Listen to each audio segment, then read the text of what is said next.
咁我哋咧以下落嚟嘅時間咧，都會交俾佢哋5位嘅弟兄啦，佢哋都會咧係輪流咧上嚟去分享翻咧佢哋嘅見證嘅，係啦。咁咧我將時間咧交俾 Alex 先。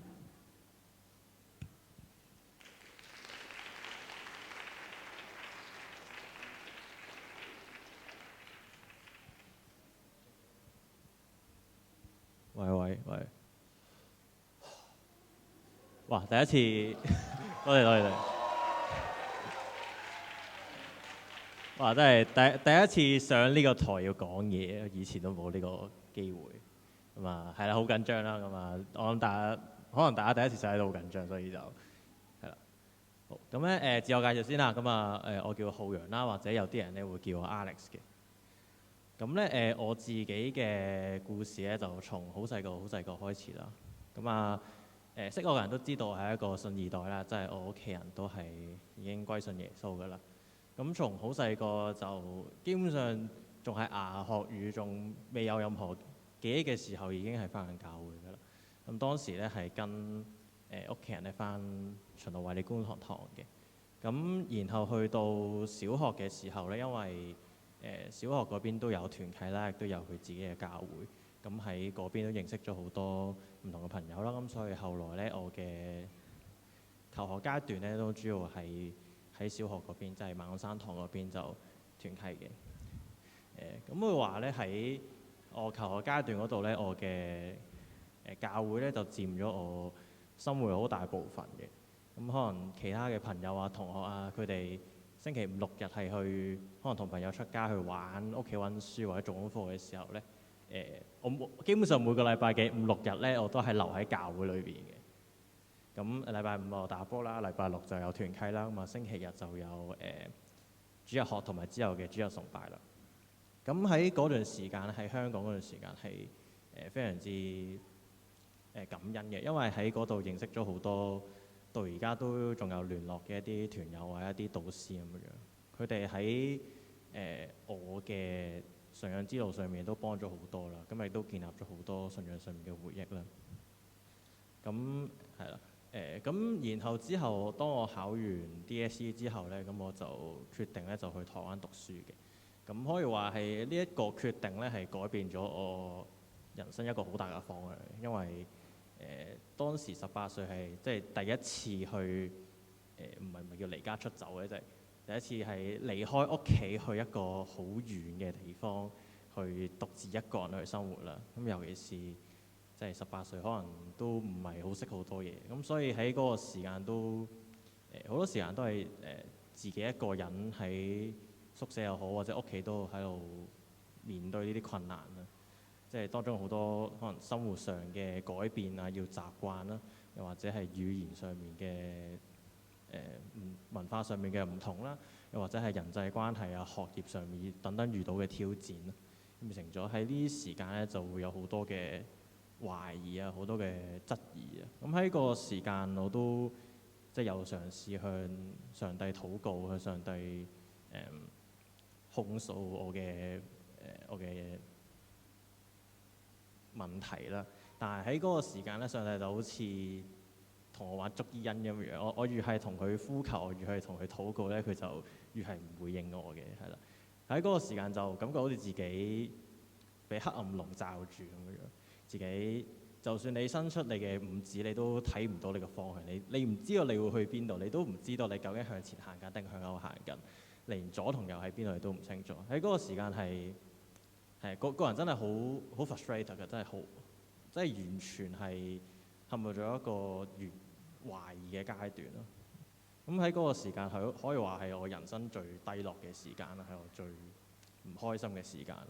咁就喺呢段時間之中就，因為日諗翻呢段階段有陣時就覺得喺嗰個時間就覺得啊，點解我而家經歷緊嘅事同我以前可能喺團契或者係主日學裏邊所教導唔一樣。不嬲都係喺呢啲主日學裏邊都會教導，上帝係與你同在嘅，上帝係沒有恩慈嘅，佢會喺你需要嘅時候幫助你。你叩門就必就必得回應咁樣樣。但係喺嗰個時間係我無論我叩門，我叩100次、叩1000次、叩10000次，佢都係唔理我咁樣。咁嗰時候就究竟點解會同我諗嘅唔一樣？點解同我聽嘅完全唔一樣咁樣咁奇怪嘅？所以嘅時候就係瘋狂不斷咁樣懷疑咁樣。咁輾轉後來就嚟到咗英國啦。咁嚟到英國都係又有新嘅挑戰啦。咁我相信即係咁多位嚟到英國都有好多唔同嘅挑戰，有好多自己嘅困難要去面對啦。咁我自己都有好多啦。咁喺嗰個時間就我係啱啱好差唔多1年前就嚟到英國嘅，即係大約都係呢個時間點到啦。咁就喺嗰個時間就跟住屋企人就嚟到咗為我教會啦。咁一開始都係即係畢竟都係人生路不熟啦，再加上有好多唔同方面要去習慣啦，好多生活上嘅改變，好多語言上面嘅適應啦。咁所以當時一開始嚟嘅時候又諗緊點解又要嚟到一個新生活，又要重新習慣呢啲嘢？點解又要被呢啲挑戰我，又要去即係覺得以前啲挑戰唔夠多咩？而家仲要俾一個我咁你想玩我啊咁樣。但係我話喺呢一年裏邊，我會話係我自己嘅有好大嘅感觸，亦都有好大嘅改變，因為嚟咗教會過咗唔夠1個月之後，就加入咗同路人呢個團契啦。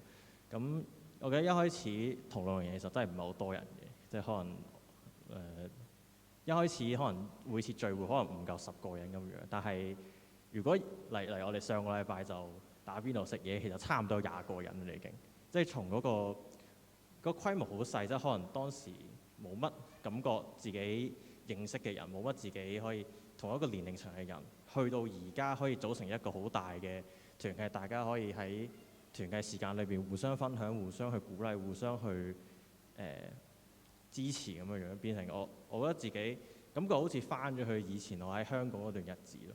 咁然後喺教會即係生活耐咗之後，就開始留意到其實教會裏邊咧有好多好多各種各樣形形色色嘅人，亦都有好多人都會好願意，亦都好樂意咁樣去做侍奉又好，去幫助人都好。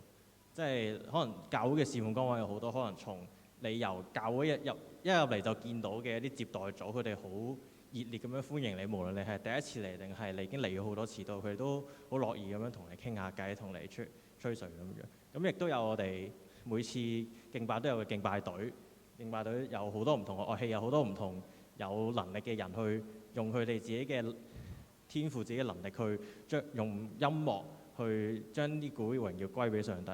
亦都有好多可能我哋睇唔到嘅，即係或者係比較冇咁顯難嘅，可能有我哋一啲級層嘅人，可能有我哋下面茶水部嘅人，甚至有好多可能我都睇唔到，我都講唔到咩名嘅一啲人喺度默默咁樣喺度圍住呢個教會喺度侍奉緊。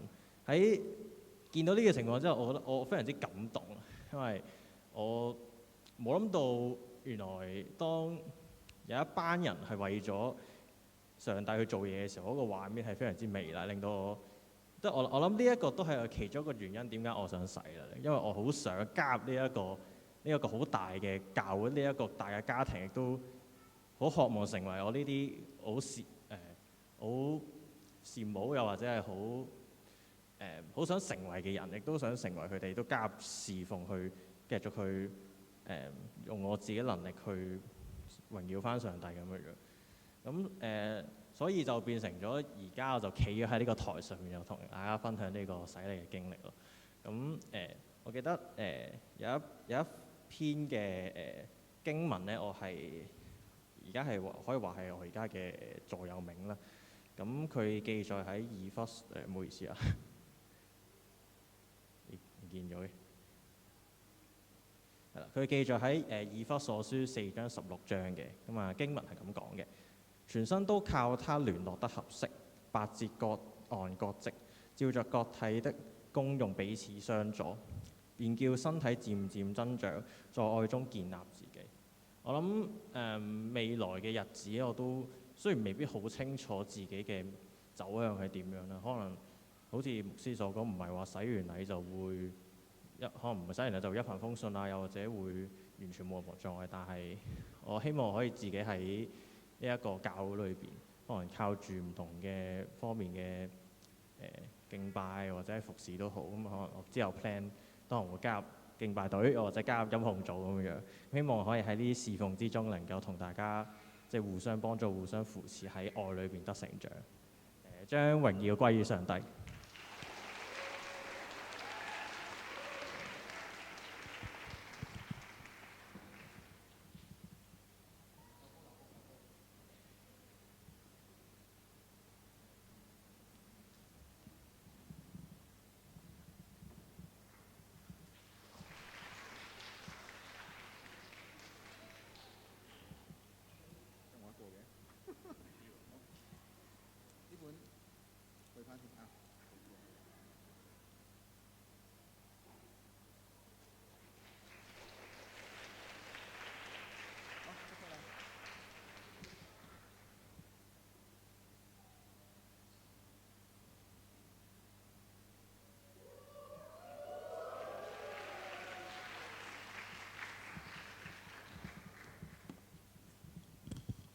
喂，好，大家好，我係呂樂。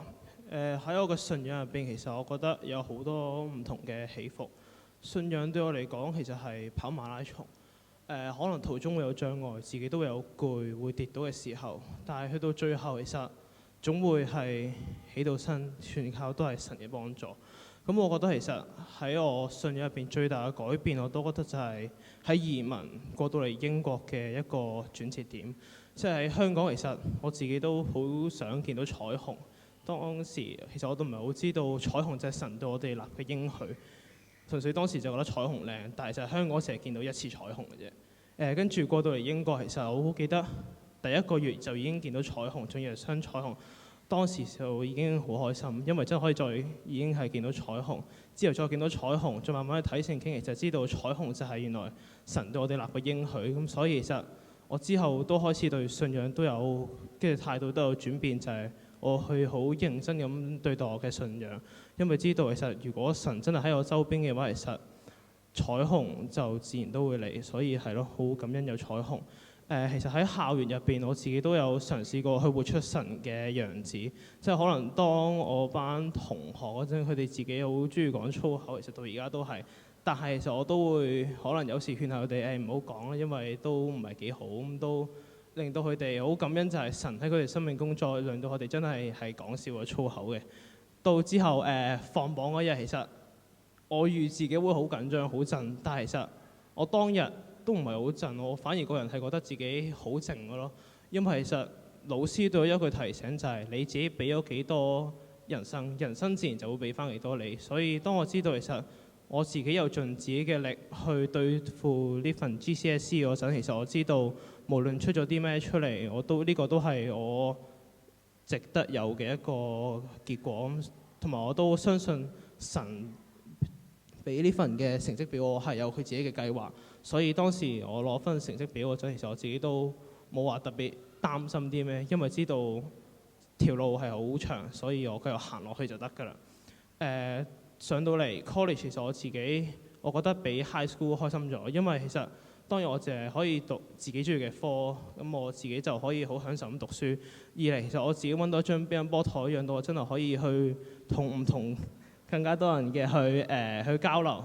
呢張乒乓波台都讓我識到好多唔同嘅人，當中可能會有人係比較煩，但係我都去祈求就話祈求神係可以賜我一個好嘅心去對待呢啲嘅人。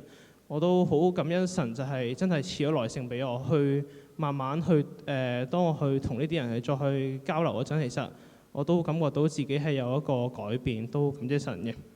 喺香港其實我覺得自己就係一個非常暴躁嘅人，但係過到嚟呢邊，我可能因為藉住對信仰嘅一個認真，我覺得自己唔單止變得靜咗，都係一個靠理性嘅去生活嘅人。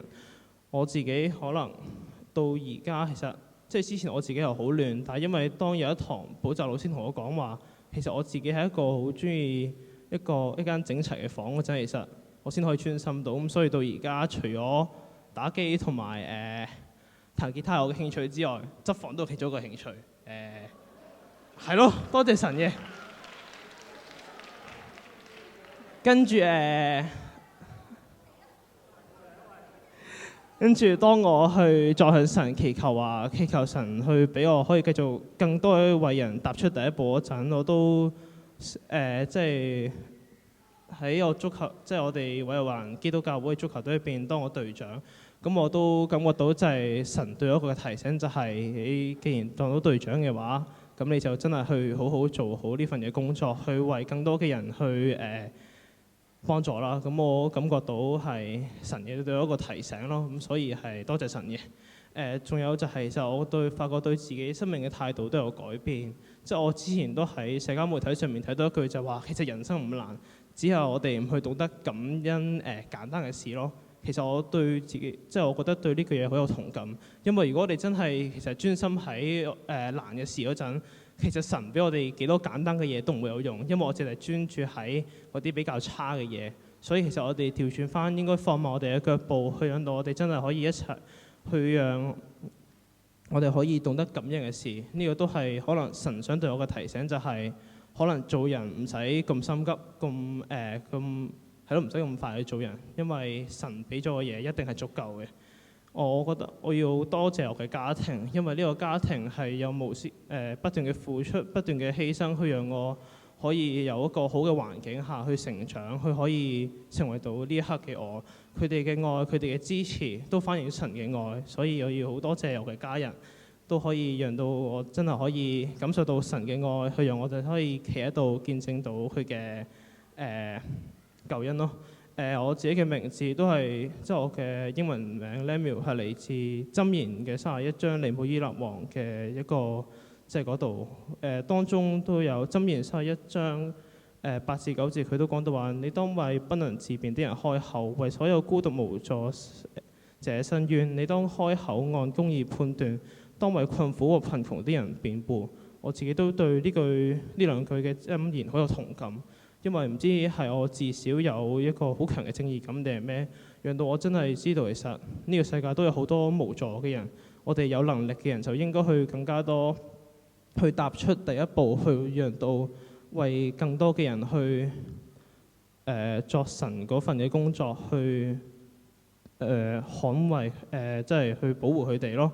所以其實呢兩句箴言係提醒咗我，真係要去更加多嘅去幫助人，去更加多去懂得感恩身邊所有嘅嘢咯。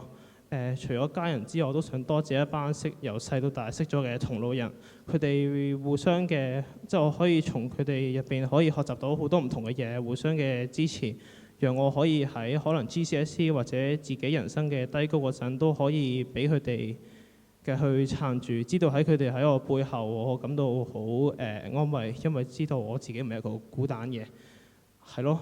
最重要嘅就係我對信仰嘅一個改變咯。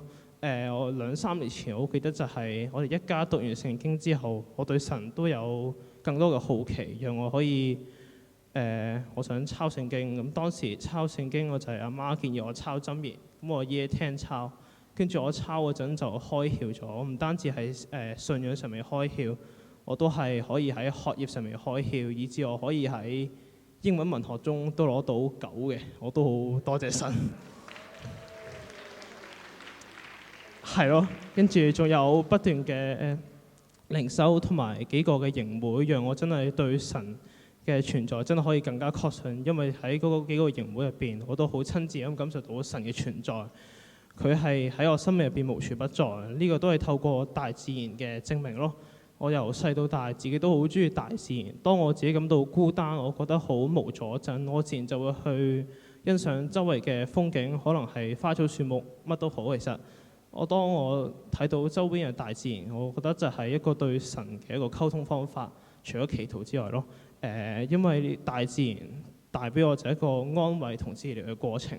所以我都好感謝神可以創造一堆好多唔同嘅大自然嘅風景，讓我真係可以得到一個醫治嘅過程。喺神我揾到力量，喺耶穌我揾到方向，喺聖靈我揾到安慰。今日因為神嘅愛，讓我可以站出來，帶住信心去宣認耶穌基督係我嘅救主。哈利路亞，以馬內利，願一切嘅尊貴、榮耀、權柄都歸俾我哋天上嘅真神。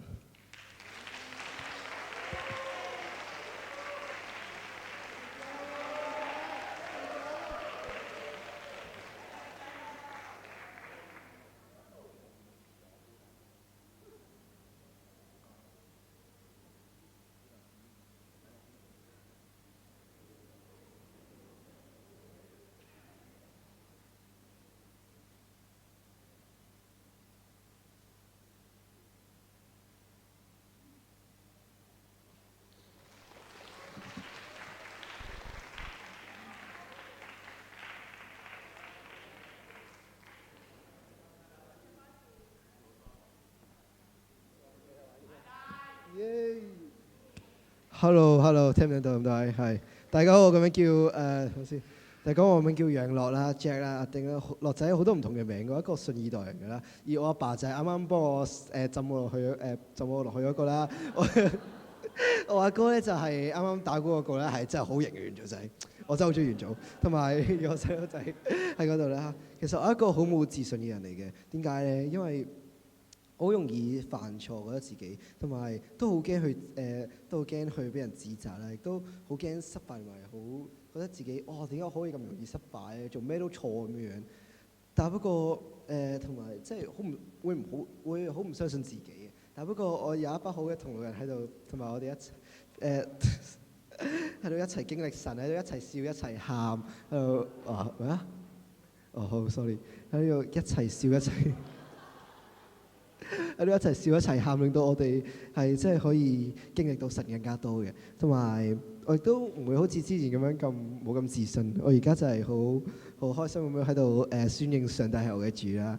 係，仲有就係喺信仰嘅路上面咧，一班人行一定好過一個人行嘅，因為一個人行咧就會係死咩？一個人行就會行得好遠，但係會行得好長。但係一班人行嘅話就會冇呢個問題落去。同埋我亦都明白到幾樣嘢，就係就算係我唔需要才能都好，我只需要幫到手，我就可以產生自信。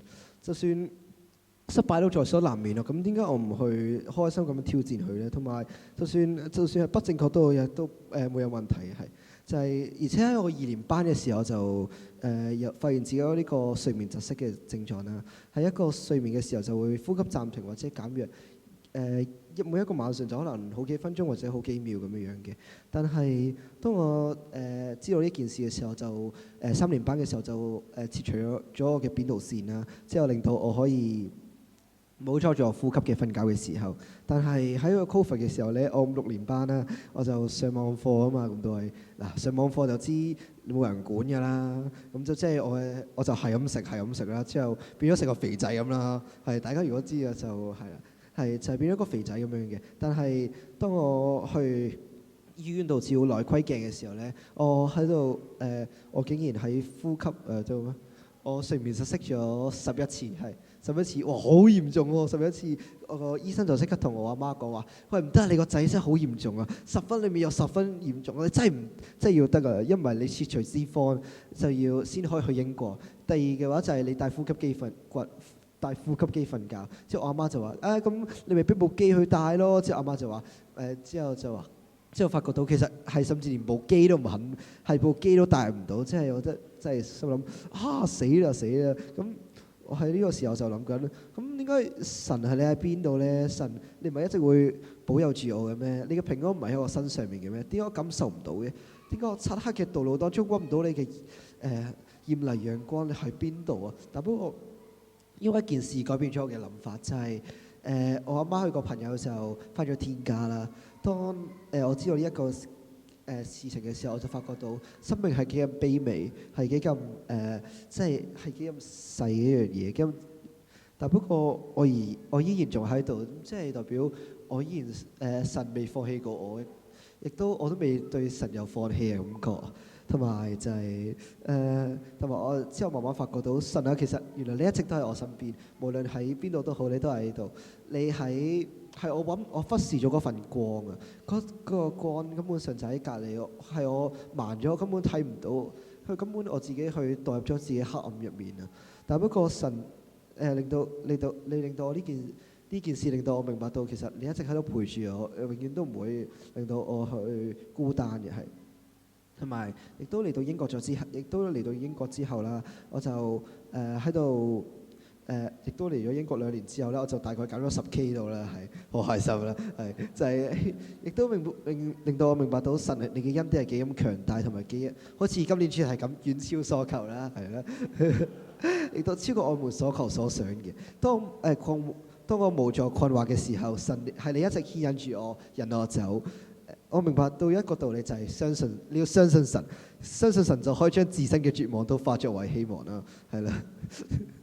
當我喺英國嘅時，當我去到英國嘅時候咧，我就覺得我又興奮又忐忑又不安。你點解咧？因為我知道神喺我身邊，同埋亦都有要新嘅語言啊。嗰陣時就要翻學喎，死啦！翻學點啊？會唔會識到朋友㗎？喺度不停咁樣係咁講。突然之間我話：算啦，向神祈禱同佢講啦。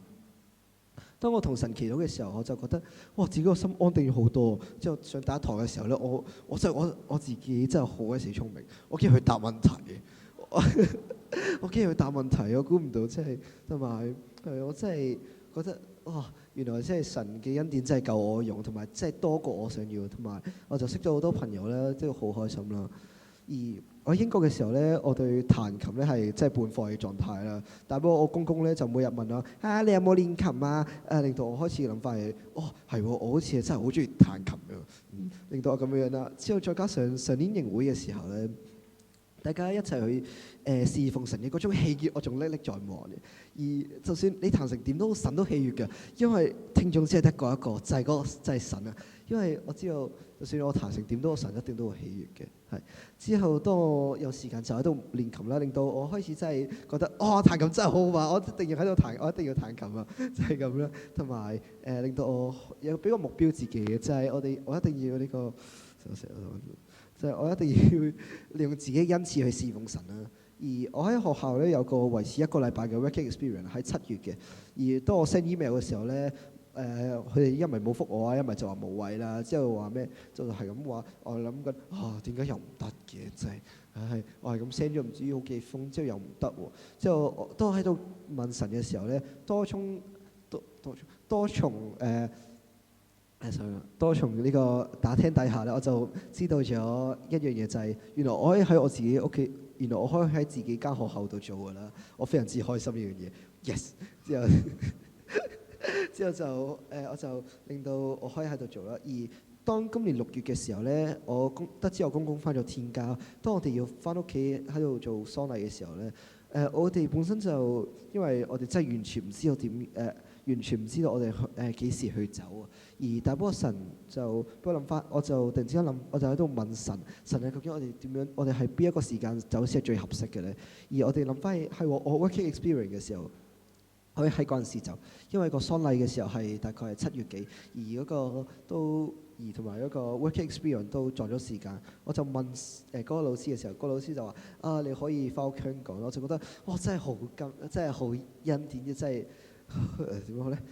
即係你嘅恩典真係夠我用，同埋仲有就係當我知道我哋6個孫要敬拜，要去要喺喪禮度敬拜嘅時候咧，我就同阿爸講：阿爸，我想彈琴啊！之後阿爸就話：好啦，咁你咪彈咯。之後覺得我都覺得真係冇放棄到真係太好，無論係冇放棄神或者冇放棄彈琴，點樣都好，都係覺得太好啦，係。而我知道神佢有自己嘅時間表，我哋永遠都唔會知道佢下一步做咩，我哋亦都唔需要做乜嘢，因為神嘅大能就喺我哋之中運行咗。當我哋每一件事都係全年喺埋一齊，我哋出生開始佢就已經幫我哋計劃好之後嘅路，到了今天亦都有幫助。我哋只需要相信神。因為經文所記喺以賽亞書55章8節嗰度咁講：我的意念非同你的意念，我的道路非同你的道路，這是耶和華說的。係，同埋牧師啱啱都講咗埋葬救我啦，我都好相信而家係我都相信而家係因為而家我已經唔再養樂啦，所以我而家係新樂，係新造的人樂於侍奉，天天跟隨主。大家第一樣，我俾樣嘢你睇下先。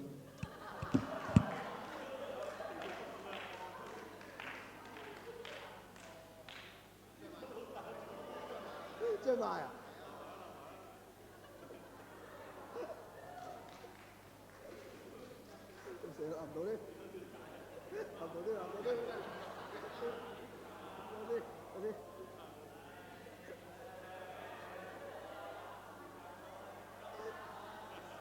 算啦，咁都搞唔掂添，真係失敗。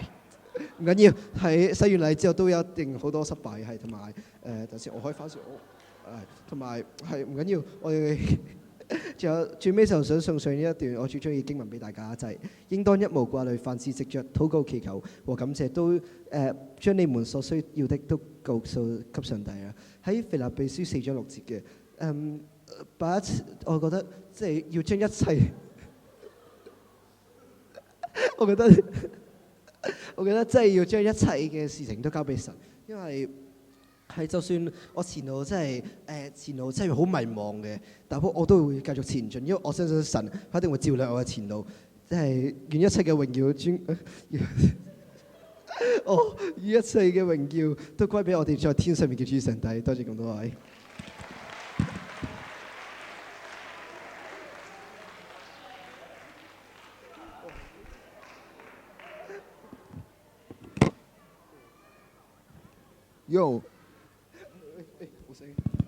Yo，氣未啊？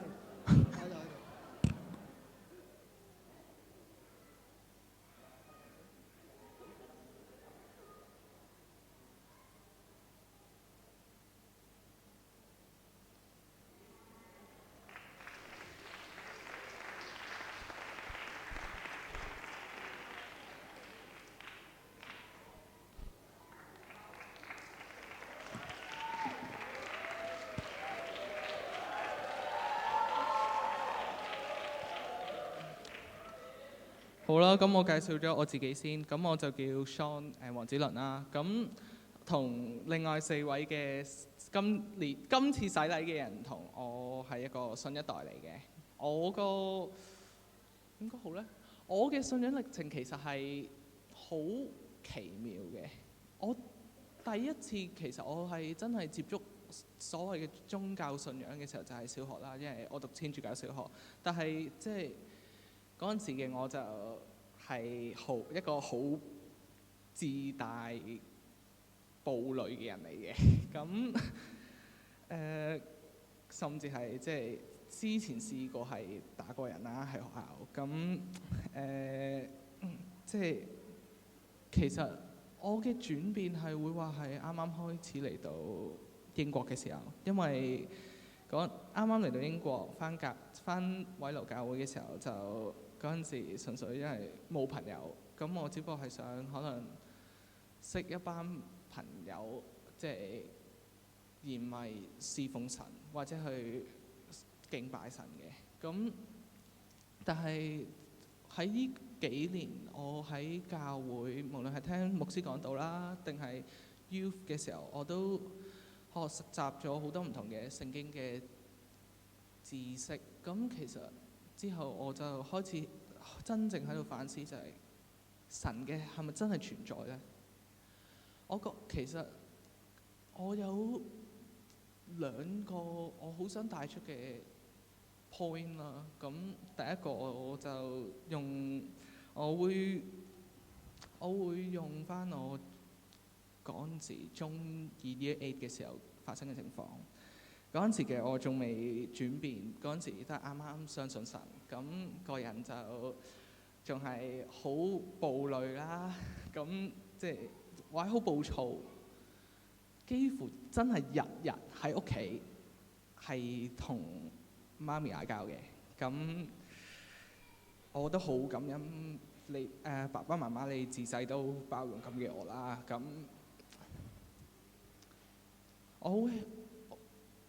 我跟住，然後其實係無論係我每日嗌完交，其實我都有反省。跟住然後我就係道歉，但係道歉咗，咁又點呢？其實即係我冇真正去反思過我自己嘅過錯。我只不過覺得就係話，好似係我錯喎，咁我去道歉咯。我而唔係真係喺度諗，其實我係咪真係有罪？我跟住之後就開始慢慢就每一次反思，慢慢積落嚟，我就開始覺得我應該要作出一個改變。跟住我係好感恩神係即係喺教會嗰度，即係開始即係無論係即係俾一個考驗我，就係嗰陣時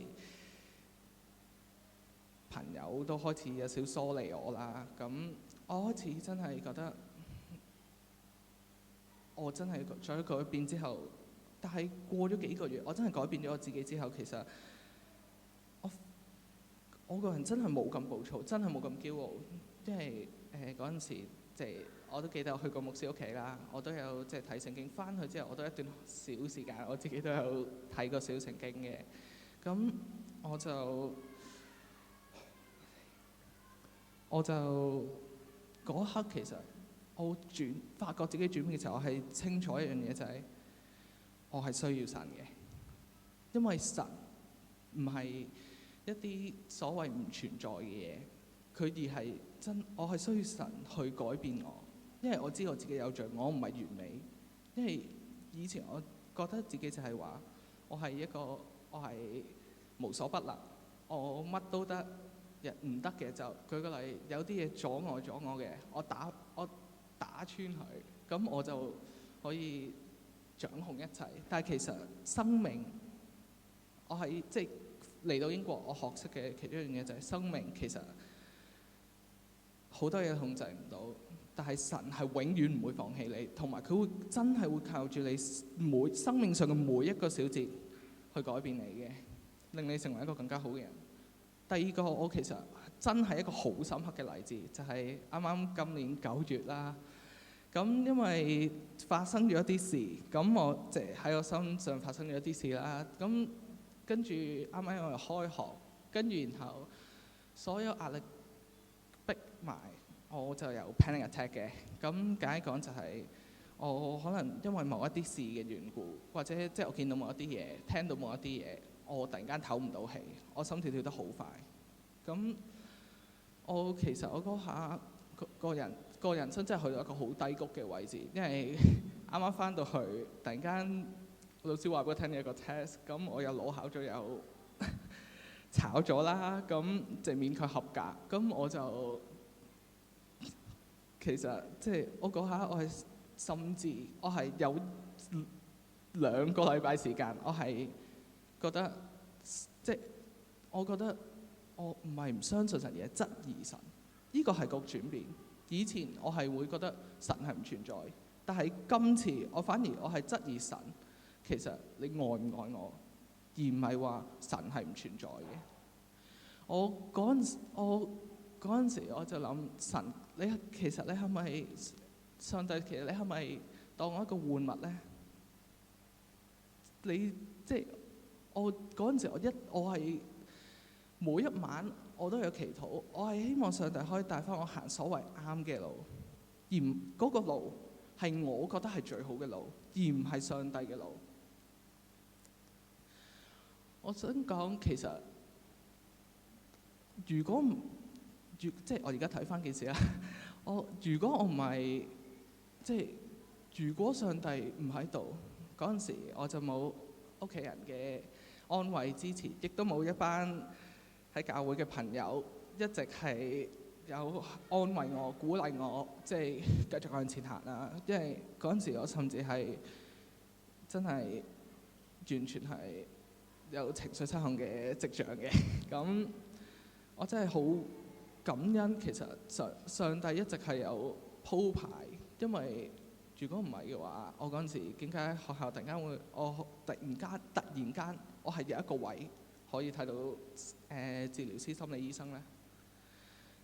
其實我哋人好中意就係做一樣嘢，我哋見唔到嘅，我哋就會相信我哋見到嘅嘢，我哋見唔到嘅，我哋會覺得冇證冇據，幾下我哋要相信咧？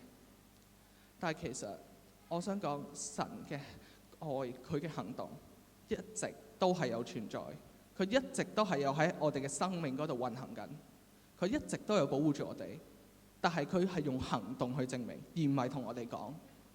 我好希望就係、我真係好希望可以藉住即係喺今次一次洗禮，去話俾所有人聽，上帝嘅愛係幾咁無私，佢嘅愛，佢嘅行動係一直係喺我哋嘅生命裏面。我啱啱16歲，咁好似牧師啱啱講啦，今次 push down 咗個年齡層嘅。咁我洗禮好似頭先牧師咁樣講過，埋葬舊嘅我，我係真係真真正正，你浸我落水嗰下，其實我係真係無論喺個腦嗰度，我都係真係埋葬咗舊以前嗰個自大驕傲、好暴力嘅我。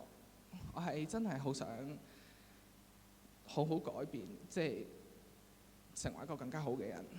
喺無論係喺教會定係喺出邊，都可以話俾人聽，上帝係一個幾咁，即係呢個存在同埋佢幾咁好，同埋我希即係最後啦。咁我就將來其實喺教會我都想可能入敬拜隊啊，即係大家一齊侍奉去敬拜神嘅。咁願一切嘅榮耀都交俾我哋嘅慈悲嘅上帝啦。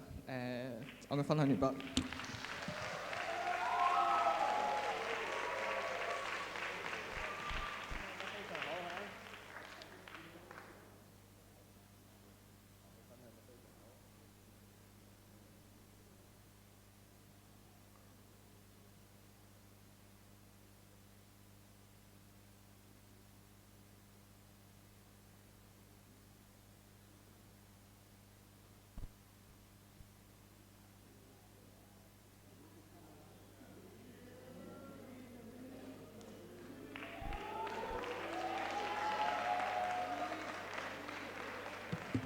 Hello，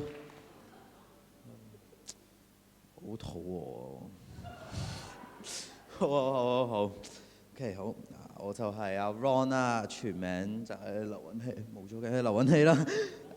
咁我就想同大家講我點解信耶穌，點解相信耶穌係我救主咁。講故事啦，好冇？好，咁就回顧信主嗰陣時咧，就要去到我大約幼稚園嗰個時候啦。咁我自細就喺香港長大嘅，同大家應該都係冇分別嘅。咁我就無論喺幼稚園啊、小學都係喺一個基督教學校度就讀嘅。咁就從小就有好多機會去接觸呢個信仰啦，例如午飯謝飯禱啊，唱嗰啲唔知乜歌我都唔識唱啦而家。仲有小學有聖經堂呢啲，其實都對基督教係有一個信仰嘅。此外啦，咁我屋企人都係基督徒啦，咁就每逢去到週末，我都會同屋企人一齊去返教會嘅。咁我仲好記得嗰陣就係禮拜六啦，每個禮拜六我都會去主日學啦。咁喺中間入邊就識咗好多唔同嘅朋友啦。咁嗰陣時咧，返教會對我嚟講咧，其實係好想見朋友，你明唔明啊？即係我每一次其實禮拜六嗰陣時，我返完教會，每一次都想，喂，可唔可以同朋友一齊食飯啊？可唔可以去佢屋企嗰度玩啊？我就係想同佢哋玩多啲。嗰陣時其實對基督教都唔係點講好咧，即係唔係有一個好認真嘅對待咯。其實返教會係見下朋友、玩下、走下，係咯，就係咁啦。咁嗰陣時，我同上帝嘅關係都係好表面嘅，但係我都係會祈禱嘅。例如就係香港好多考試啦，咁我就會祈禱啊，喂，上帝救我啦，真係死啦！今次我考試唔知會點啦。咁除咗呢啲之外咧，其餘嘅時間都係好少主動去揾神嘅幫助，或者真係同神傾偈，建立一個關係。咁直到去到2021年啦，咁我就同屋企人移民咗英國啦。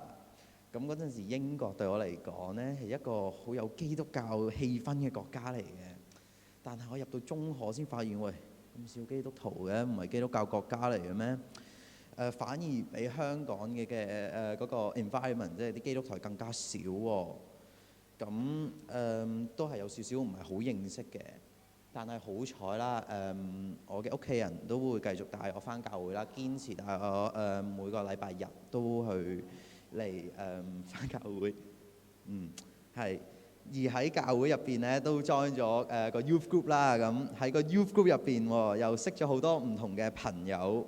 所以其實我每個禮拜我都係依然好似香港咁樣，好堅持同埋好期待返教會嘅。咁而家咧我就開始對信仰越嚟越認真啦，因為透過團契啦，成日都有查經㗎啦，係咪？成日查經嘅，真㗎嘛，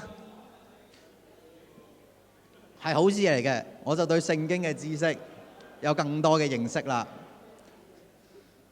直到今年啦，我就參加咗教會個營會 Altar 係 Altar， 咁我就對信仰嘅態度有一個好大嘅轉變，因為喺個營會嗰陣時啦，我嘅得着就係呢個信仰唔係淨係一種習慣啦，其實係對我生命係息息相關嘅。而自從嗰一刻開始啦，完咗嗰個祈禱會之後，我就開始去親自去接觸呢個信仰，每日都會花時間去讀聖經，親自去了解上帝究竟係乜嘢嚟嘅呢？係一位點樣嘅上帝呢？唔係淨靠人講，係去親自接觸。而喺呢個過程入邊，我慢慢發現到上帝嘅偉大，其實一直都存在喺我哋嘅眼前嘅，但係就好容易俾人忽略。只要你細心觀察，你就可以見到上帝奇妙嘅作為。而呢幾年啦，其實我嘅人生係好平淡啦，除咗頭先爭啲俾阿爸浸死之後嘅愛啦，我都係好平淡嘅。但係我明白啦，呢個平淡、呢個平安，其實係上帝賜俾我一種嘅恩典。因為其實上帝喺每一步都會看顧住我、保守住我。但係好多時候，我哋或者包括我啦，都會覺得呢啲係理所當然嘅，係好正常嘅。但係其實只要你細心反思，我細心反思嗰陣時，就發現呢啲全部都係上帝偉大嘅恩典。咁點解洗禮啊？點解洗禮？呢個都係一個好重要嘅問題啦。亦係今日點解我會爭啲俾阿爸浸死啦嘅原因，就係因為我希望我可以建立一個以上帝為中心嘅生命，可以讓上帝去繼續塑造我、鍛鍊我，可以喺上帝手中領受到佢可以賜俾我嘅勇氣，向人傳福音，令更多人去認識耶穌。同時我都希望可以將上帝賜俾我嘅恩賜，我嘅天賦可以俾翻上帝去侍奉翻上帝。最後咁我就送一段經文俾大家啦，好唔好啊？咁就喺以賽亞書6章8節嘅，咁就係我聽見上帝嘅聲音說：我可以差遣誰呢？誰會為我去呢？我說：我在這裏，請差遣我。